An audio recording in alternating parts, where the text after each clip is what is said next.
I'm Jay Horton. I make movies that make money, and this is Filmmakers On. Today, I'm talking to filmmaker Shawn Burkett, the mind behind Don't F in the Woods 1 and Don't F in the Woods 2, amongst many others. He's going to tell us a little bit about how those movies came together and about how he's distributing and marketing them and how he's learned how to make his living as an independent filmmaker. Let's do the interview thing. Shawn, how you doing, man? Pretty good. You're out in Ohio, correct? Yeah. I gotta ask, so how did you get into filmmaking? Funny enough, my business partner, Ryan Stacy, he came, we hung out one night, and he was telling me about, wow, this was like in 2010. Joe Bob Briggs was looking for scripts to just turn them into films. He had this idea and he was writing it and everything, and he eventually got so far into that script to where I was like, well, we ought to try to make this. We should just try to do it ourselves, not knowing what any of that entailed. Yeah, that was it. We ended up making Midsummer Nightmares for about, I want to say, $1,500, maybe a little more. You started putting movies out in like what, 2012? Our first one was either 2011 or 2012. Yeah. Okay. And about how many features have you made between then and now? I know I've myself made about 5 to 6. Concept media as a whole, I believe we're approaching like 16. Oh, wow. So that's something that I didn't really realize. I was, kind of watching from afar, and I was thinking this was kind of just you on your own. So you've actually built up kind of a consortium of filmmakers then. Yeah, we have, for up until like 2 years ago, it was just me and my business partner, Ryan. But then we ended up bringing 7 other people into the fold to basically where, like, I mean, it started out more along the lines of, this was our crew. This is what we were going to use for all our films. Everybody was on board for that.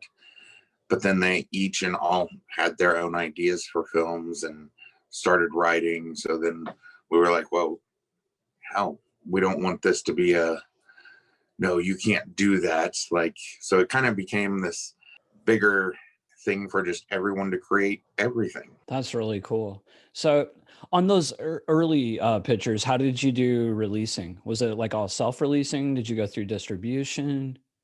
Actually, what's funny, up until 2017, we've always been do it yourself. We've we'll have discs made, and then luckily living in Ohio, we're like 50 miles away from like 6 different horror conventions a year. So we would just have discs made, get a booth at a convention, and just peddle our merch. I love that.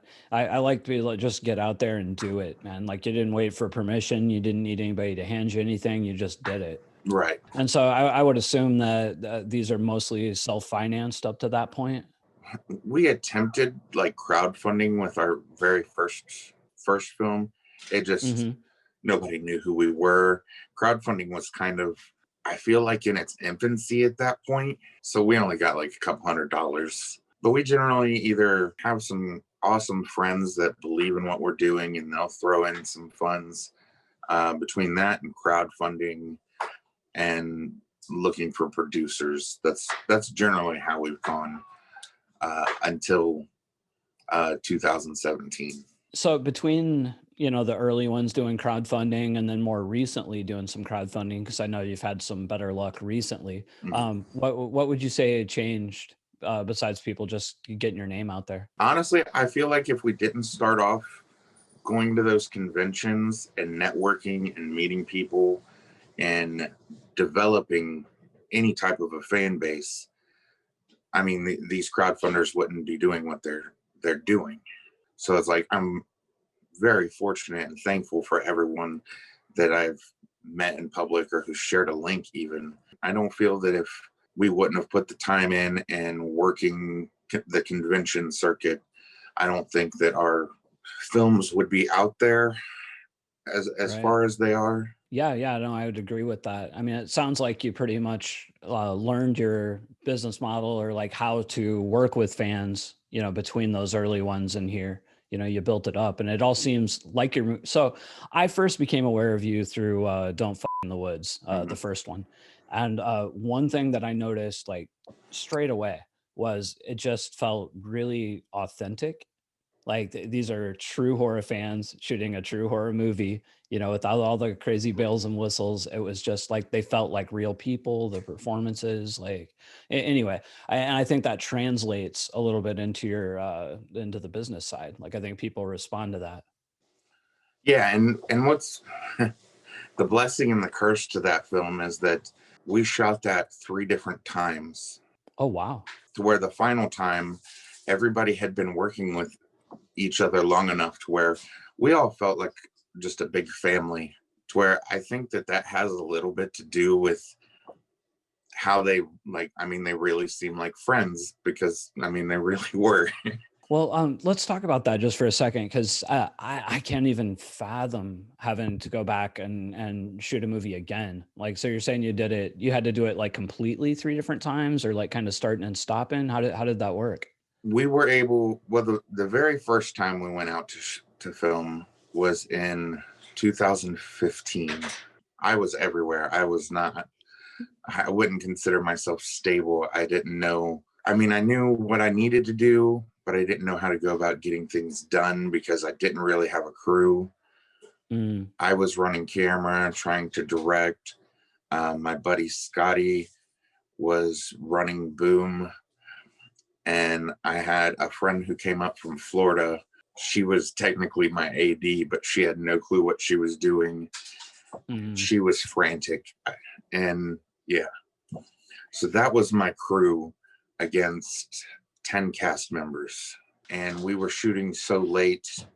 That was in August, to where we tried to make everybody's schedules work. And by the time they would have worked, the leaves would have been changing and everything. It would have been almost fall. So we postponed for a year. And then we went back. We kind of picked up where we left off.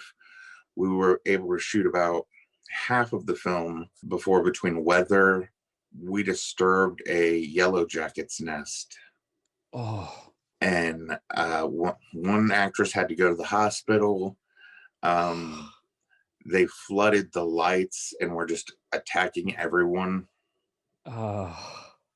So then we had to postpone again. So then the following year, we actually reshot everything because a couple cast members had changed. Mm. And then I think 2 scenes from the second shoot made it into the final cut. But then the third time, we basically just refilmed everything. Wow. Well, third time's a charm, right? Yeah. Dang. So, for that shoot, did you do some crowdfunding for that movie? I did so much crowdfunding for that movie. I believe we did 4 crowdfunding campaigns to finally get the budget of $7,500. You kept at it? Right. Like it was a lot of people kept saying, like, I mean, there was all kinds of people saying all kinds of things just because of the title. Yeah. I mean, I was getting hate letters, horrible emails from family members of cast that were in it. Wow. It was a weird time. But basically, everybody, there were a lot of people that were against it. There were some people that were for it. And really, I was like, well, I have nothing to lose, really. I just kept going. A lot of times it was out of pure stubbornness. Eventually, we had enough money to go back and shoot it that third time, especially because every time we'd shoot it, I'd have to, some of the cast were from out of town. So Mm. I've got to repay for their travel and everything. So that's why it ended up costing so much and took 4 crowdfunding campaigns. For the release of that for Don't F in the Woods, was that through Gravitas? Eventually, initially we self-released it, but then it got pirated it was a backers edition from the fundraiser. So then once it got pirated, our sales went, I mean, they just died. We were getting like 20 orders a day to nothing for a month. Our producer, Chris Gorowski, he said, let's look into distro. And I'm like, okay, because they're going to put this title on a shelf. Right. But we did. We got 4 or 5 different offers. Honestly, at that point in time, I had only heard of Gravitas out of the ones that we got an offer from. Mm-hmm. And so we went that route. And how did that work out for you? That's a good question.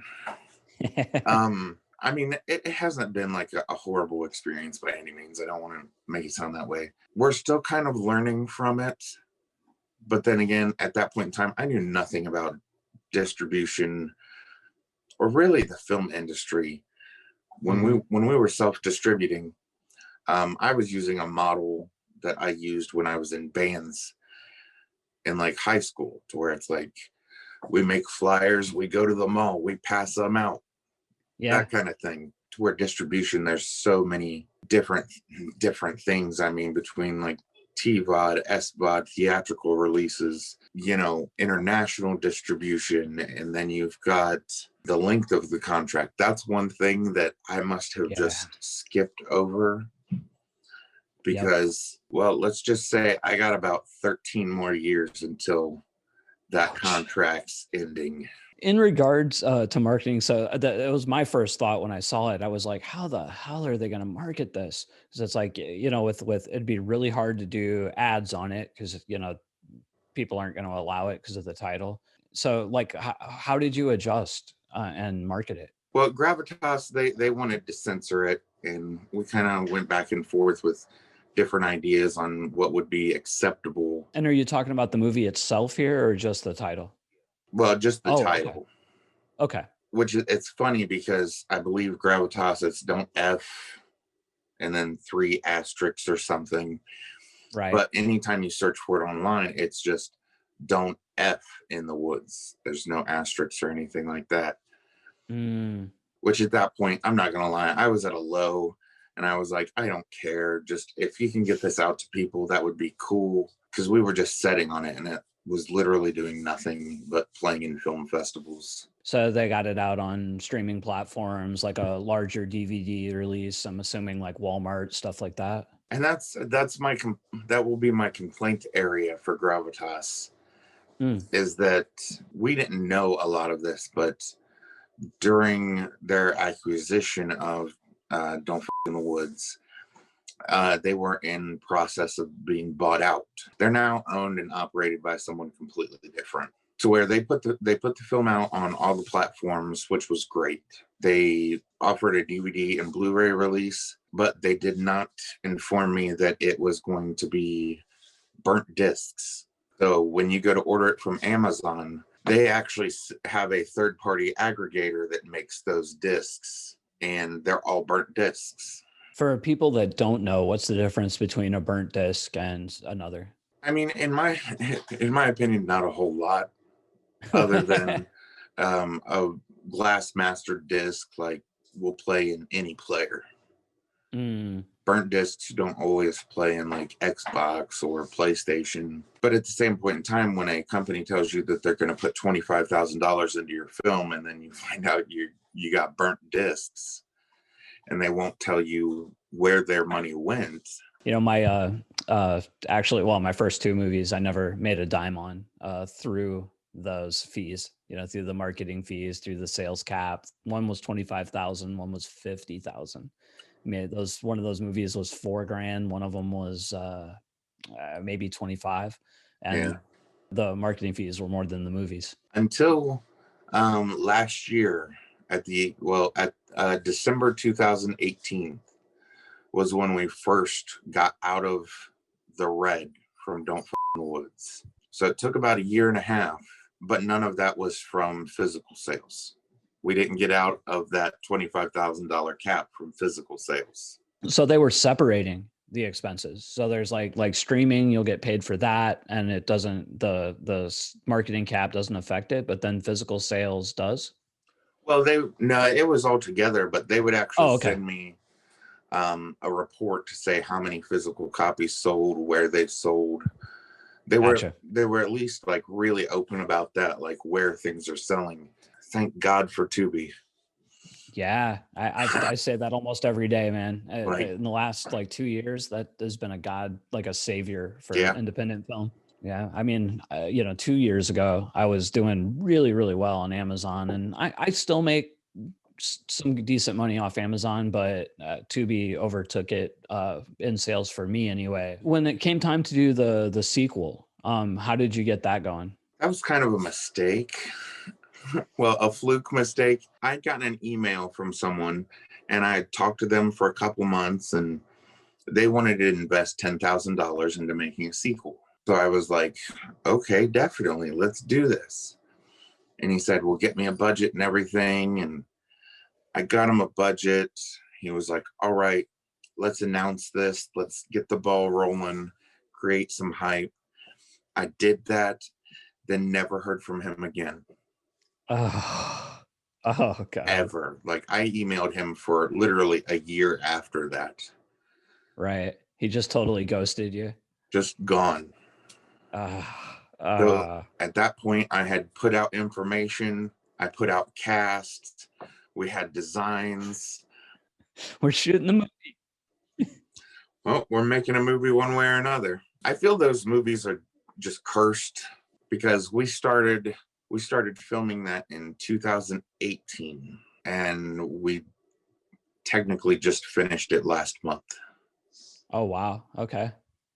Well, October. I keep thinking it's, yeah, December. What went wrong on this one? Thankfully, not as much as the first.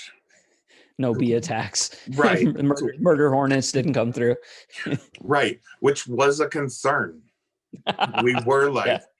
oh my God. It got really chaotic. At one point, we reserved a campground. That way we can live there, we can film there, the story can be there. So the girl comes out of the woods because she's lost and finds this campground. Okay. I was like, we're going that route. We had a lot of crew, an even bigger cast. I was running around like a chicken with my head cut off.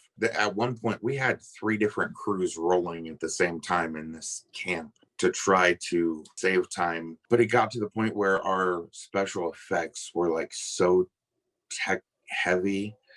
I mean, we had like full nude people that we had to put latex prosthetics on from head to toe, then airbrush. And it just got to a point where, I mean, that was like an 8-hour process for one person, but we would need like 3 to 4 per scene. Oh, wow.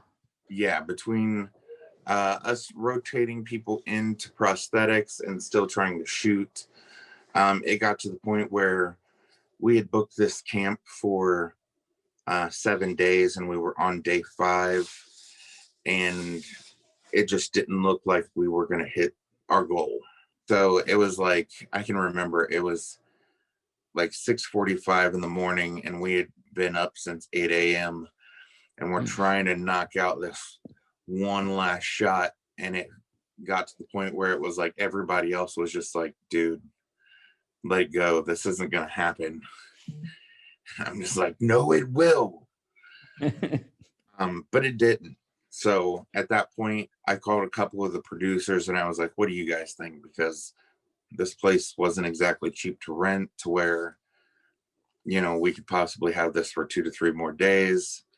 So we ended up just killing the shoot, and we tried to reschedule to come back. I think we went back like 2 months later and wrapped up everything but the ending. The ending that we had, it felt very reminiscent of the first one.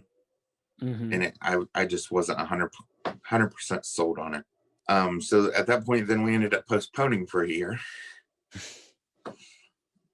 And during that year, really thought about things that we had shot, put everything together, to where we actually went back to the camp again and refilmed more things because it was to the point. The first film, it's missing scenes. Okay. Like, in my opinion, that's not a completed film. There's gaps, things are missing. Mm. And that was, I mean, the pressure that I was getting at that point in time, especially, I mean, people who donated to a crowdfunder 3 years before it was released are like, where's my stuff, man? For the second one, I was like, hey, I hope everybody understands, but I want to make sure that this is to the best of my ability. Mm-hmm. We're not cutting corners with this one. So we literally spent most of all of 2019 just filming little bits here. We filmed a lot of it in my apartment and just would buy fake grass and lay it down, Oh, wow. and just to see like a slug or something crawl across the grass, which was fun because it made it let everybody be a little more creative. Mm-hmm. Because like the film, there's a cave in the film, and we couldn't find a cave to use, especially one that we could light well, so we built one in the loft area where we live. Oh, that's great. So I know some people may be like, that's not real, but I really don't care because it looks cool. Yeah, exactly. Well, I think there's especially when you're talking about something like that, there's a stylization factor that it doesn't necessarily have to look like a cave. Right. It's I've done 2 movies with fake caves, and I was happy with both of them. And I think there are shots where I look at it and I'm like, yeah, it looks like a fake cave. But if the story is working and the actors are working, who cares? Right. So you're completed with the shooting point with that now, right? The movie's done, right? Yeah, this movie is now completely done, and we've signed a contract for distribution. I can't wait until I can tell people who's releasing it, when it'll be released, because Right. I probably get 20 messages a week. Hey, any updates? I'm like, man, no, sorry. I'm still waiting. The holidays have, slowed things down a little bit. And I know you can't name the distributor, but I'm assuming it's not the same distributor. It's not. Okay. I was reading something on there about another project called Stranded. Yeah, Where does that fit in the timeline? kind of we started filming that really shortly after we finished Don't F the Woods 2. We started filming that in March of 2020, and we filmed for a week, and we got everything that we needed to film for that block done, and then COVID. Mm. Like, we literally came back from filming and it wasn't a week later and everything was just horrible. Unfortunately, we haven't gotten to get back on that one yet, because between the amount of cast we had for these scenes, it was like 45 people. Mm-hmm. To where it's like, I've been talking to everybody and we're going to whittle that down, that way we can get back to filming. Really, we're just waiting on that and trying to schedule it, hoping that there's not some huge horrible outbreak again, which 2020 was a hell of a year to try to be a full-time filmmaker. But yeah, just between trying to figure out ways to market things, I'd have to say that's a good part of my day. Mm-hmm. Is I will research so many things. I've watched so many videos on your channel. Oh, thank you. You know how most people, like, in the morning they read the newspaper to figure out what's going on in the world? Yeah. That's me on Indiegogo and Kickstarter, Mm-hmm. trying to figure out what people like, what's being more successful. Because I mean, there is a science, or at least a framework to a lot of this. It's Oh, like, yeah, I agree. especially, well, with like cryptids and like Bigfoot, Mm-hmm. that's not like a hard sell. No, it's not. There are so many people intrigued by Bigfoot and cryptids, to where it's like, it's just a lot easier. It's been so much easier securing funds for Stranded than it was both of the Don't F in the Woods movies. Yeah, I tell people this all the time. Like, I'm a major horror fan. I'm a big horror guy. I started out horror. You know, I still like making horror movies. I like slasher movies. I like Killer in the Woods movies, and I like Don't in the Woods. But like, if I was like going back in time and I was gonna, you know, give advice on whether to shoot this or something else, I would have said, well, as a first movie, because it's, you know, it is a general, you know, horror subject. You know, you might want to get a little bit more niche specific, Right. you know, something like the cryptid thing. But the thing you had going for you too, though, you know, and I know a lot of people would say it's a negative, but I mean, the title, like, I mean, to this day, I mean, I sought the movie out because of the title. I was like, I knew that this is going to be a no bull. Well, it's either going to be totally like candy ass bullshit that they're trying to Right. make look hardcore, or it's going to be good. And it was good. I mean, it was authentic. I enjoyed it. Thank you. Are you still, do you still embrace like the crowdfunding model then? We have Stranded, we crowdfunded for, which we ended up raising, I want to say, $24,000 Wow, it's a good step up. for that. Which Don't in the Woods 2, we ended up raising 14. So going from 14 to 24 it allowed us to do a lot more. Yeah. Because Stranded it's basically a story about a family that gets stranded on the side of the road. Hmm. I knew that I did not want to shoot on the side of a road. The camp that we shot Don't in the Woods 2 at, we rented it out because mainly the accommodations. It's got bunk houses to where we can keep 30 people there at $100 a day. But they had a big pole barn to where we literally, I say we, I didn't set any of this up. The guys that did, Rob and Steve, they were amazing. We basically took black sheeting and surrounded the inside of the barn, and then damaged trees that had fallen down, layered trees from the outside in to make a road.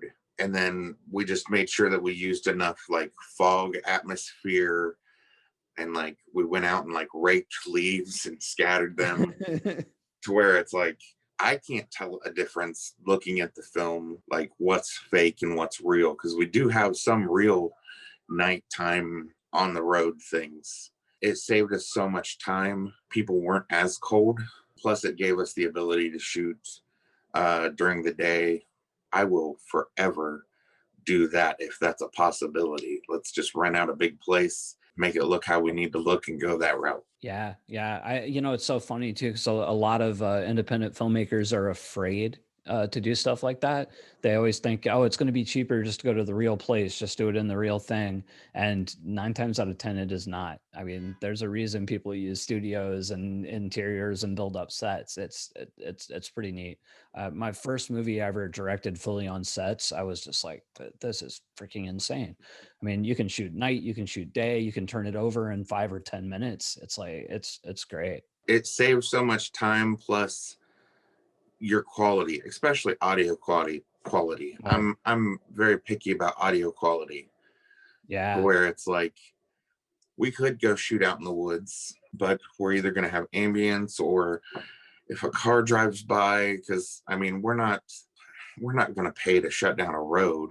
And then once we were done using it for the road at night, we'd back the vehicle out, and all the trees were connected by 2x4s. Hmm. So we would just either stagger them and move them closer to where then we had uh, plenty of space to where we could shoot either Bigfoot running through the woods or a chase scene or something.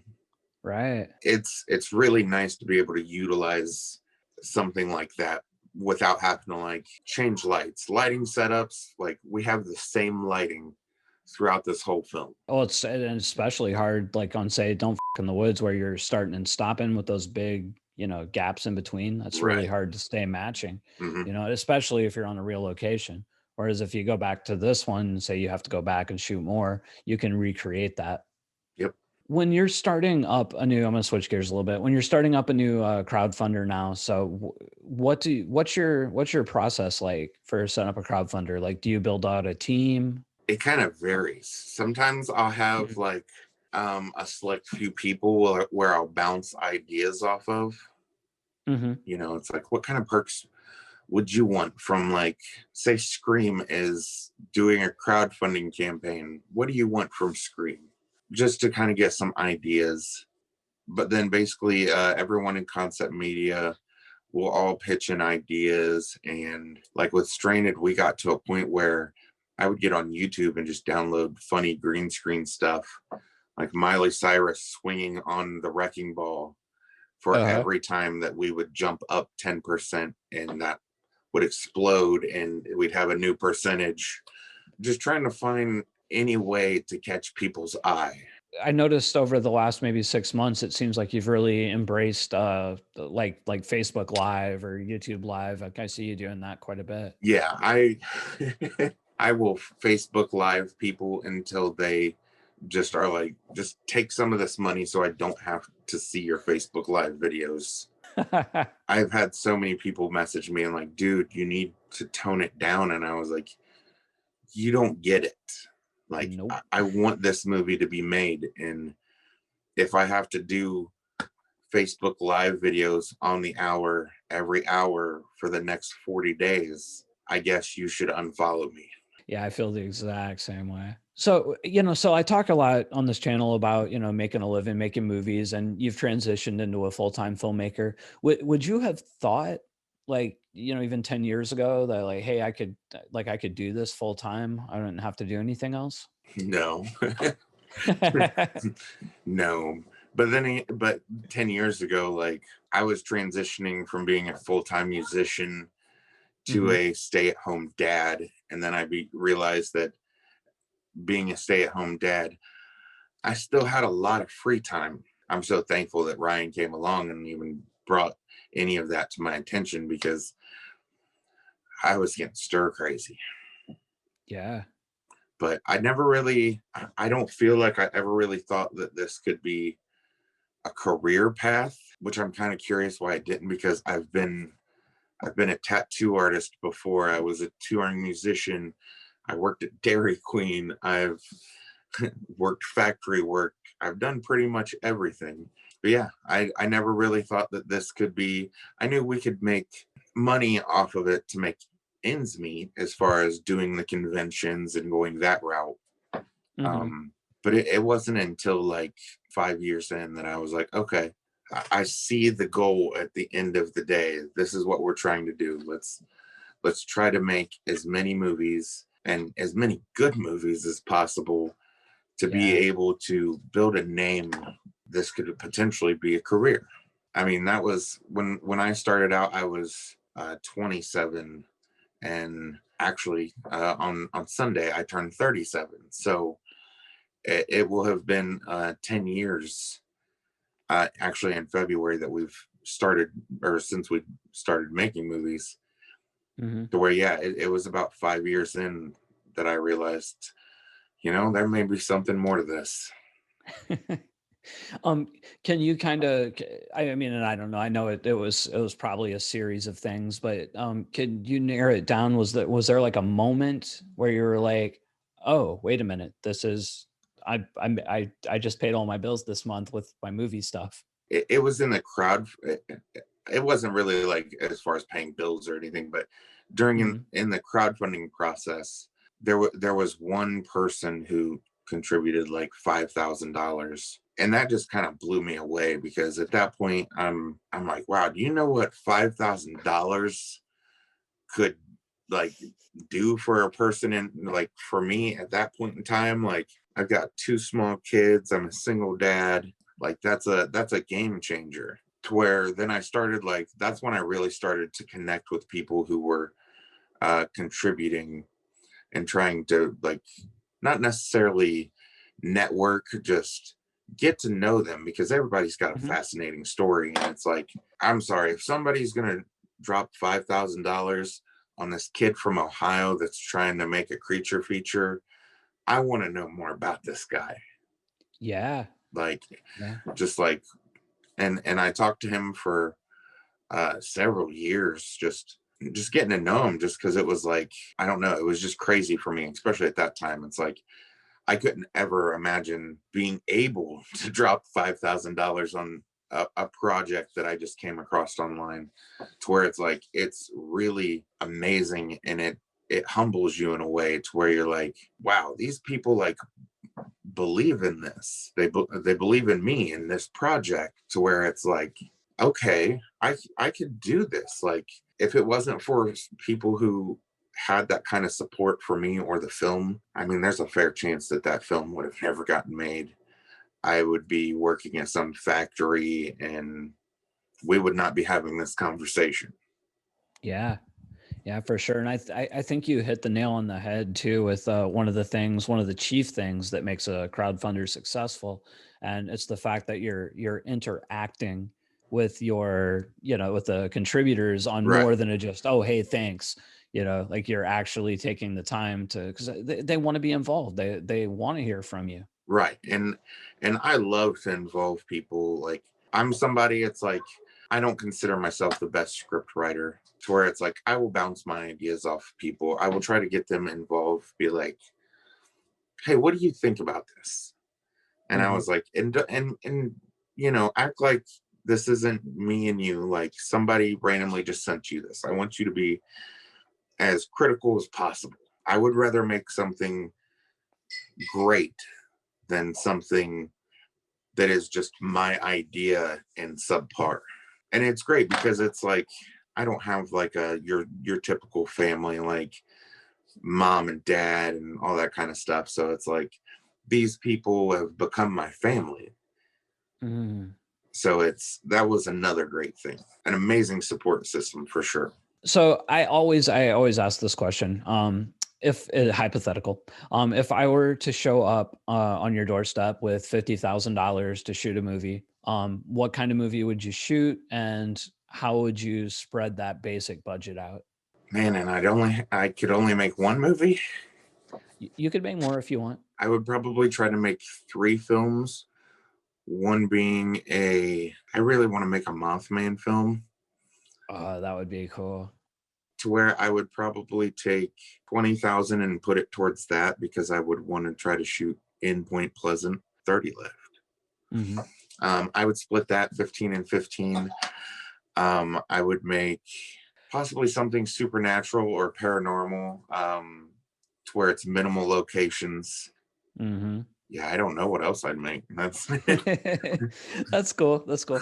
It brings up a good question though. As you're talking about these and budgets, what do you think is an ideal like micro budget in order to, you want to make your money back, and you want to have a decent profit, but like where does it start getting to be where it's too much, like you're spending a little too much? I'd have to say, like, in the business model that we use at the moment, we have these anthologies that we make, called Season's Greetings. I mean, they're Christmas horror anthologies. We normally don't put over $1,000 into these, just because, well, that's just where we set the budget, to where we know no matter what, just off of like a pre-order, we can make that back. We haven't done a lot of anything bigger than that, as far as things that we have fully funded ourselves. Hmm. Luckily, that mainly we do the crowdfunding campaign. So technically, at the end of the day, it doesn't really cost us anything to make that film, which is weird to think of. It is weird. I was talking to a filmmaker, got an interview coming out in a few weeks, but they've done some pretty massive sized crowdfunders. And I mean, they pretty much don't even worry that much about making profits on the movies, because the crowdfunder pretty much pays for everything. So they're not having to make back that budget at all. Right. And that's where, um, yeah, really, the films that we crowdfund for generally go into distro. Hmm.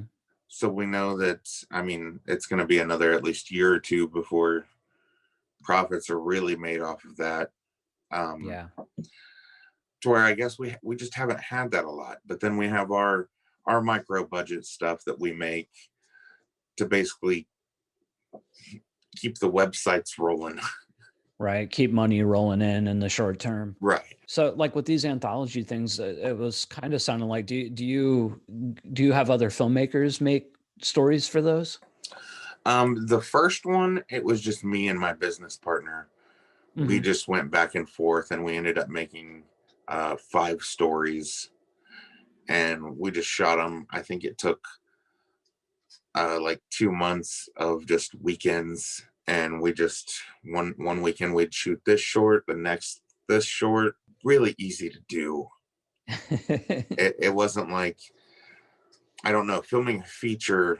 I mean, you can block it up into shooting blocks like that, but being able Hmm. to shoot it all at once, obviously, the film benefits from it. But with an anthology, it's like, okay, we just have to film this segment because once we're done filming all these, we're going to film a wraparound that will tie everything together nice and pretty. What's next for you? I'm giving acting a shot. Hey, there you go. Luckily, I don't have to talk in this movie, but Rob Collins has a gory slasher coming out called Mr. Buzzkill, Yeah, to where I will be a gas-powered circular saw wielding maniac who is out for blood. that's great. But Concept Media, we have that. Cheyenne Gordon is this coming year. We're working on a crowdfunding campaign for his film called L, which is basically, we've kind of summed it up as a mix between Fight Club and Weird Science. Hmm. Uh, and then we have a lot of YouTube shorts because we're trying to build up our YouTube channel. That way, Yeah. we're looking at all aspects. Like, if we can get monetization on YouTube, that even Hmm. brings in a little bit of money that can go towards helping a film be made, Yep. that would be awesome. Yeah, I mean that's pretty much what I do with my channel. I mean, I make a couple $100 a month on it, but I use it to finance catering or whatever for my next Right. documentary. But yeah, it's great. And a lot, that's another thing. A lot of, I talk to a lot of filmmakers that are just starting out, and it's like they're unaware of things like that. Yeah, Like, as far as yeah, YouTube monetization, and it's like, if I would have, even if I really didn't really get into knowing anything about that until the last 2 years, even, yeah. Same. I kind of feel like I was behind on a lot of things, like the Amazon cutting titles and everything. Yeah, Like, I hadn't, the form of Amazon I was on was that it was for physical copies. right. You're doing the media on demand. Yeah, but I stopped that long ago because basically anybody with Prime then was getting the movie for next to nothing, and I wasn't getting a cut of anything. We weren't on Amazon until after the where they cut a bunch of films. Yeah, it's you know, I with Amazon. I mean, I like I said, I still do okay with it, but I'm putting out so many movies, and they, even the ones that do well on Amazon, they only do well for a few months. Right, Like there's about a 90-day like new release window right. where whatever you're gonna do, you're pretty much gonna do it there. Then it's gonna fall off into almost nothing. Every now and then something might pop back up, but yeah, I mean, diversification's so important. Like, I really wish somebody had set me down, like 10 years ago. I was being hired to direct movies for these people, and I do my own once every couple of years, and I just thought that you could just like put the movie out and like that's it. You don't have to worry about it. The movie's going to make money, and it just doesn't work that way. And even with distribution, with me signing on to Gravitas, Hmm. I kind of thought that that was how it was going to work. But then when you find out that out of that X amount of dollars that they're going to put into your film, zero of that is for marketing. Right. So it's like, if only, I'm not going to lie, I've spent 2020 really thinking like there needs to be a way for for platforms to actually listen to independent filmmakers. Mm, Like, I know when Netflix first started out, you could, like, it was just right on their page. You could like submit your film. Why can't they still do that? Like, yeah. they list their qualification standards of what they need. I feel like Hmm. every platform could offer that, and in the end, potentially make more money. Yeah, I mean, I don't even know. I mean, it's basically what Amazon's doing, but Amazon's the only one that's doing it. And the problem with Amazon being the only one that's doing it is, there's no competition. There's nobody like Amazon can pay whatever the hell they want, and we're still going to give them our movies because there's no other major platform that's allowing you to upload yourself. Right. And I'm not gonna lie. I the first movie we uploaded to Amazon, I waited like a month before I checked it again, and I go back and it's like 230,000 Yeah, minutes. minutes have been streamed, and I'm like, oh my god, I'm gonna be rich. What do you Was that mean $30? $30? I was gonna guess 30. Yeah. Like, it just, man. Where can people look you up if they want to follow what's going on or get more info? I'm on Facebook, Instagram, Twitter, and it's all SM Burkett. Or you can visit conceptmediallc.com. You can find some links to more of Shawn's stuff in the description below. But whatever you do, keep making movies.